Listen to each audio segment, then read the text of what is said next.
الصداقة والخلوة بين الشاب والفتاة غير مجرمة حسب نظام العقوبات اللي صدر قبل عدة أيام.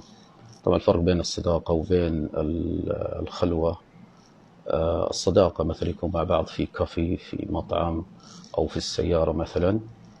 الخلوة يكونون في مكان مغلق بمعزل عن الناس، مثلا في غرفة مغلقة، أو مثلا في البر، منطقة بعيدة يعني لا يشاهدهم أحد فيها. طبعا نصت المادة 185 على عقوبة كل من يواقع فتاة بالسجن بما لا يزيد على 3 سنوات.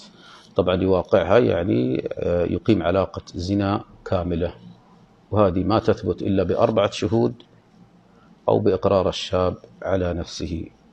كذلك الفتاة لو أقرت تعاقب، لو لم تقر لا تعاقب. 4 شهود هذه ما تحققت من أيام النبي صلى الله عليه وآله وسلم.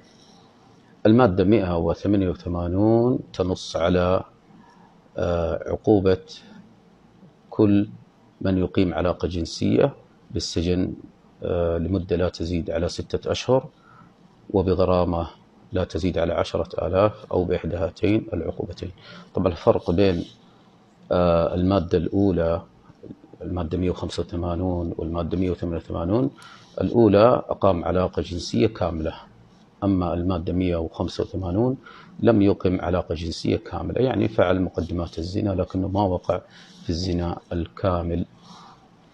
حبيت أوضح هذه لأني لاحظت إن في كثير من الناس ما فهمت المواد، وبعضهم صار يفتي وصار في شوية لغط.